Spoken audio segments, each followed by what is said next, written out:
Man's Opinion. Today I am reviewing the new Broadway musical Swept Away, with book by John Logan, music and lyrics by the Avett brothers, directed by Michael Mayer, and choreographed by David Neumann, running through December 15th at Longacre Theater at 220 West 48th Street in New York City. Don't get lost in the storm of YouTube shows. Stay with me over on my Patreon page, where you can support this channel and my classic cinema podcast, Yesterday's Matinee, where we've just finished recording our episode on the 2004 film Ray, and will be released within the week, hopefully. Your support helps meet expenses for the show, and I thank my current patrons for their help, especially my Neo and Hamilton tier patrons. Welcome to the new ones. A link will be in the description. I'm so glad I was finally able to get to see Swept Away, as its run is being cut short at less than a month, having opened on November 19th. It's a shame because for a jukebox show, it's pretty good. One of the better ones that I've seen, actually. Some of the inherent problems that come with a jukebox show is present, but I'll get to those in a minute. The musical is about four men on a whaling ship in the late 19th century who are lost at sea after a storm hits and capsizes the ship. As the musical's narrator, John Gallagher Jr. plays one of the ship's mates and is credited as mate.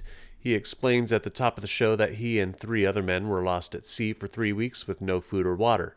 2 decades later, he is haunted by the three men who have all died before him, beckoning him to tell the story of what happened to them on that fateful voyage. Though a one-act musical, only about 90 minutes, there are 2 distinct segments, and could be broken up into 2 acts if a regional company wanted to do it that way. The first half of the show is set on board a whaling ship.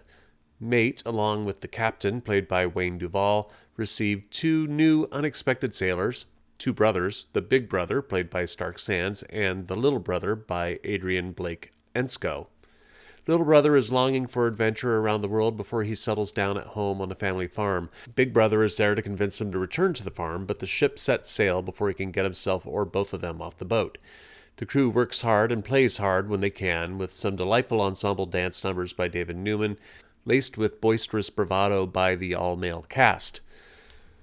Once the storm happens, done with marvelous dramatic effect with Rachel Hauck's stellar scenic design, Kevin Adams's lighting, and John Shivers' sound design, we are left with a lifeboat with the 4 principal characters remaining, hoping beyond hope someone might save them.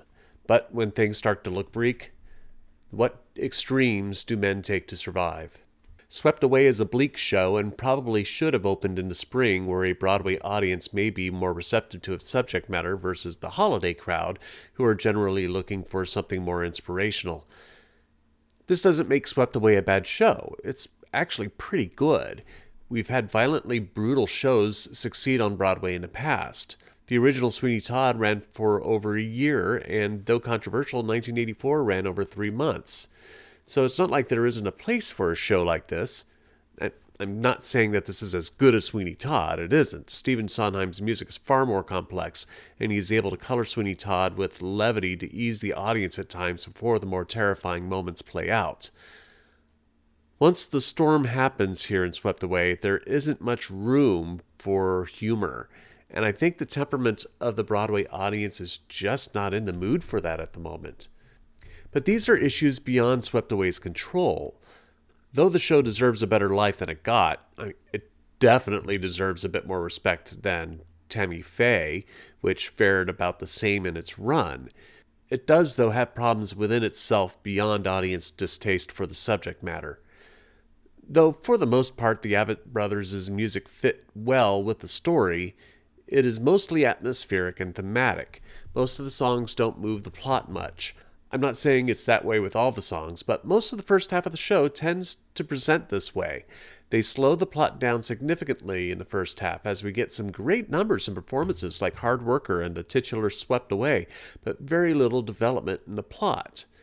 There seems to be an awareness, though, by John Logan, the Avett brothers, and Michael Mayer to not let this part of the show run for too long, and keeping it at 90 minutes ensures that we are given some life and energy before we get to the darker second half, but not overextending the runtime in the process. When we get to the second half, because there are only 4 people left on stage, the numbers develop a bit more intimacy and are more effective. There is only one number I take exception with in the second half, which is Satan Pulls the Strings, which Mate sings. He's singing about his motivations in a moment and paints a picture of himself that is intended to be pretty horrific, but the song's big raucous tone feels tonally out of place in the scene and the show as a whole, and the things he sings about himself don't feel honest to what we've seen his character be previously. Sure, he's a bit of an anarchist, but we've built enough empathy at this point for him through Gallagher's performance and how the book has written him so far, that the song feels disingenuous. It slightly tarnishes a rather excellent performance by John Gallagher Jr.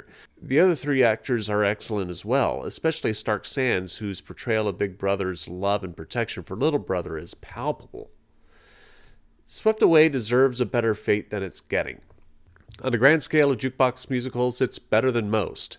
It's not a stock music biography piece, and it dares to go deeper emotionally than most jukebox shows that try an original story.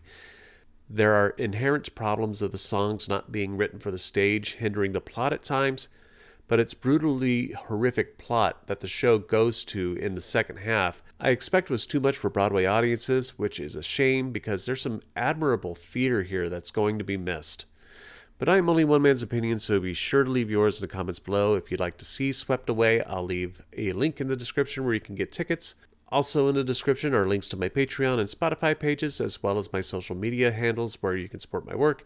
You can also support me by liking and sharing this video, subscribing to the channel, and clicking the notification bell to be alerted to future reviews.